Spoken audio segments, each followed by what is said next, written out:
Marie, mère de l'humilité et de l'amour.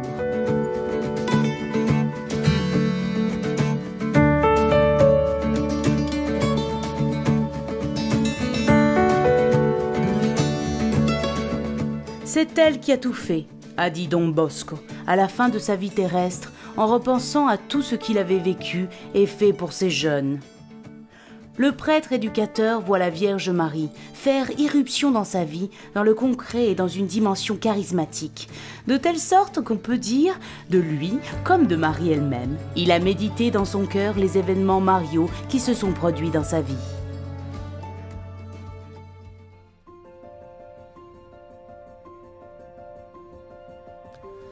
Carissimi, Chers amis, hier nous avons dit que nous devions nous tourner vers Marie.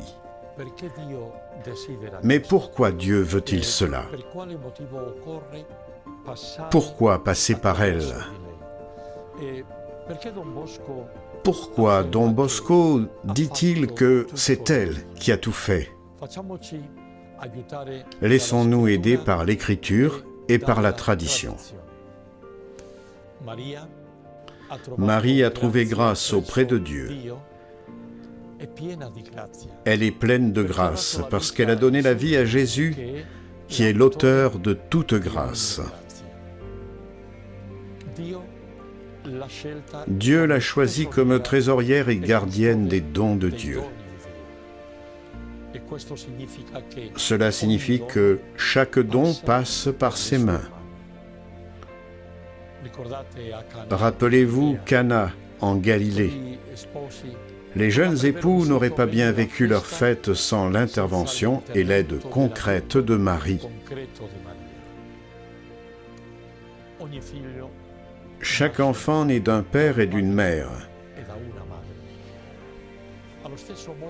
De la même manière que chacun de nous a Dieu pour père et Marie pour mère. Puisque l'Esprit Saint a formé Jésus dans le sein de Marie, ainsi la forme de Jésus en nous se réalise également par l'intervention de Marie.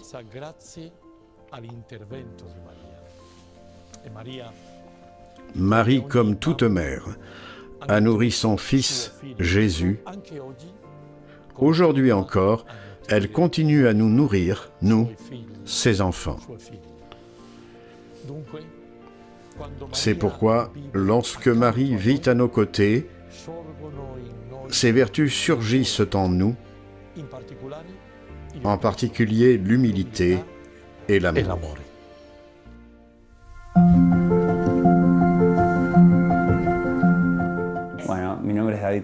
Je m'appelle David Tager, je suis musicien, compositeur et producteur de la ville de Buenos Aires. Il y a toujours eu beaucoup de musique chez moi. Il y a toujours eu une atmosphère très bohème et très artistique. En fait, il m'a été facile de commencer à écrire des chansons et à composer.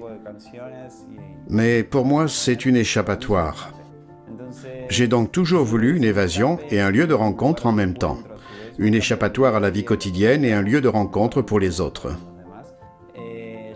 Je suis originaire de Saint-Jean l'Évangéliste. J'en garde les meilleurs souvenirs. L'école m'a enseigné et m'a donné un refuge à un moment très difficile de ma vie. Pendant mon adolescence, lorsque j'étais en pleine crise et que je me sentais très seul. C'est dans cette école que j'ai commencé à renouer avec la musique.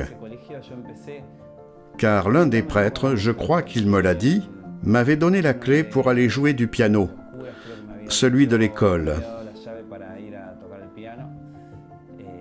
Je n'avais pas de piano personnel et je ne faisais pas de musique. Je résistais beaucoup, mais je jouais toujours à l'oreille.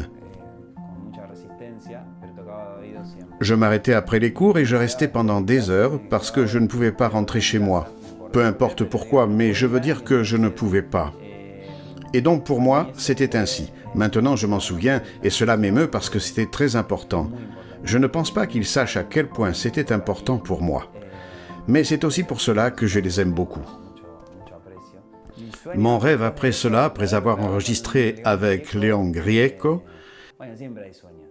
Il y a toujours des rêves, il y a des réseaux qui se créent, des liens, d'autres musiciens, etc. Je veux dire que je rencontre beaucoup de gens vraiment sympas. J'ai toujours eu cette chance. Mais maintenant, je pense qu'avec la musique, je me connecte et je suis sur le même chemin. Je pense que les rêves vont dans ce sens, en continuant à tisser des réseaux et en faisant en sorte que ce soit une croissance collective et pas seulement personnelle. L'importance de jouer vraiment le jeu pour ce en quoi vous croyez est tellement gratifiante lorsque cela se produit, et parfois, cela se produit d'une manière différente.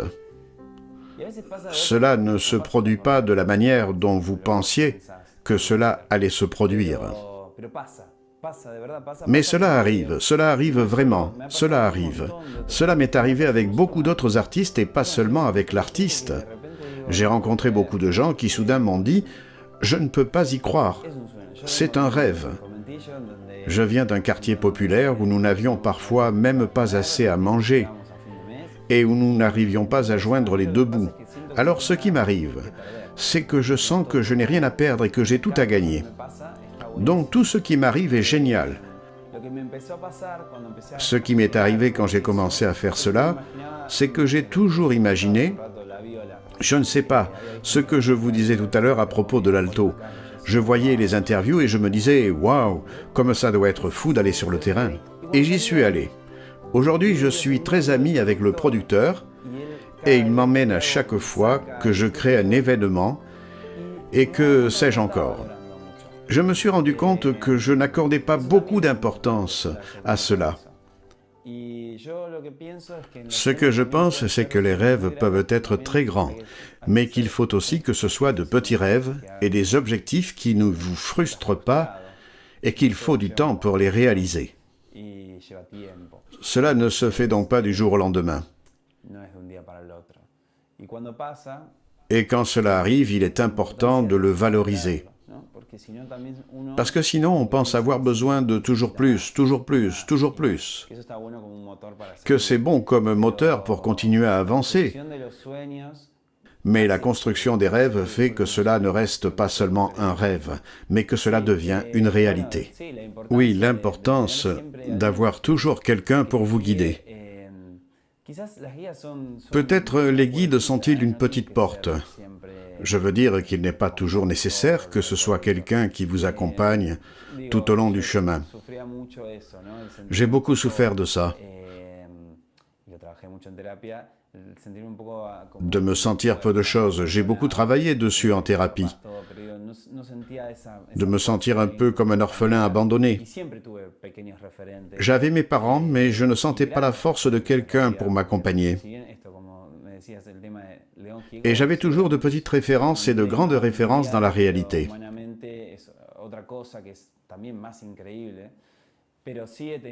Mais j'avais ce musicien canadien, le producteur, les prêtres. Pour moi, je veux dire qu'ils m'ont beaucoup accompagné. Parfois, cela ouvre la porte et vous fait sentir que vous n'êtes pas seul. Aujourd'hui, j'essaie donc de faire ce que j'aurais aimé que l'on fasse pour moi. Mais pour en revenir au point précédent et à ce sujet, je pense que lorsque vous commencez à construire vos rêves, cela vous permet aussi de voir le processus. Vous faites donc un pari. Si cela ne se réalise pas, ce n'est pas grave, c'est ainsi. Vous avez essayé, ne pas essayer me semble pire.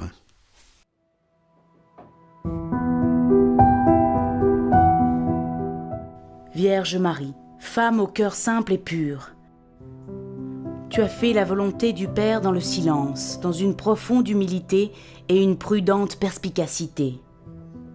Tu es intervenue auprès de ton Fils quand le bonheur s'éteignait sur le village des jeunes époux à Cana. Rends-nous attentifs aux besoins de l'humanité souffrante et de ceux qui vivent à nos côtés. Que nos cœurs débordent de joie et d'allégresse pour rayonner la paix et la sérénité là où ils règnent. Les tensions et les conflits, la douleur et la solitude. Amen.